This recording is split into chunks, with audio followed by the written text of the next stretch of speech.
బాబా నవ్వి, ఎవరెలా భావిస్తే అలా అన్నారు. అంతటా వాళ్ళ బలవంతం వల్ల మసీదుకి తన మకాం మార్చారు బాబా. ద్వారకామాయి అని ఆ పాడుపడ్డ మసీదుకి పేరు పెట్టిన బాబా రోజూ వర్తకుల దగ్గర నుంచి నూనె తెచ్చి మసీదులో దీపాలు పెట్టసాగారు. రోజు అలా నూనె ఇవ్వడం ఇష్టం లేని వర్తకులు ఒకరోజు నూనె లేదన్నారు. బాబా ప్రమిదల్లో ఒత్తులు వేసి నూనెకు బదులు నీళ్లు పోసి దీపాలు వెలిగించారు. బాబా దీపలీలలు గ్రహించిన వర్తకులు ఆయన్ని శరణు కోరారు. బాబా వాళ్ళను కరుణించి, అల్లా మాలిక్, అందరికీ యజమాని ఆయనే, ఆయన కటాక్షమే జ్ఞానజ్యోతి అని హితవు చెప్పారు. ముస్లిం మతాచారాన్ని అనుసరించి మసీదుల్లో అగ్నిహోత్రం వెలిగించరు, యాగాలు చెయ్యరు. ఆ సాంప్రదాయానికి విరుద్ధంగా ఒకనాడు మసీదులో దుని వెలిగించారు బాబా. శ్యామ విస్తుబోతూ మసీదులో తుని దేనికి అడిగాడు. బాబా నవ్వుతూ, మీ ప్రారబ్ధ కర్మలు నశించడానికే అని చెప్పారు. ఆ విభూదినే బాబా ఊదిగా భక్తులు స్వీకరిస్తున్నారు. బాగోజీ షిండే భయంకరమైన కుష్ఠరోగంతో బాధపడేవాడు.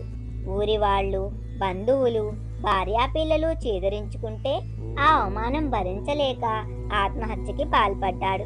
బాబా అతన్ని కాపాడి మసీదుకు తీసుకొచ్చి, అల్లా మాలిక్, అల్లా ఆజ్ఞ లేకుండా మృత్యు రమ్మన్నా రాదు అని ఓదార్చి అతనికి భోజనం పెట్టి అతని పుళ్ళు తనే శుభ్రంగా తుడిచి వాటిపై ఊది రాసి గోనె కప్పి నిద్రపుచ్చారు. తెల్లారింది. ఆశ్చర్యం! షిండే వ్యాధి మాయమై అతని శరీరం దివ్యకాంతితో ఆరోగ్యంతో ప్రకాశిస్తుంది. ఆ లీలతో బాబా ఊది ప్రసాదం కీర్తి నలుదిశలా వ్యాపించింది. బాబా తరచుగా యోగాభ్యాసం చేసేవారు. తన కడుపులోంచి ప్రేగులు బయటికి కక్కి వాటిని నీళ్లల్లో శుభ్రంగా కడిగి ప్రక్కనున్న చెట్ల కొమ్మలకి వేలాడదీసేవారు. ప్రేగులు ఆరిన తర్వాత మళ్ళీ నోట్లోంచి లోపలికి మింగేసేవారు. బాబా చేసే ఈ దౌతీని కొందరు దొంగచాటుగా చూసి నిశ్చేష్టులయ్యేవారు. బాబా మహిమలు క్రమక్రమంగా అన్ని వైపులా వ్యాపించింది.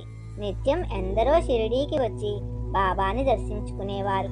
ఒకరోజు గంగగిర్ అనే సాధువు బాబా దర్శనం చేసుకుని, పేడకొప్ప లాంటి ఈ షిరిడీకి రత్నం లాంటి బాబా లభించారు, ఈ బాబా మహాత్మును మించిన పరమాత్ముడు అని ప్రశంసించాడు.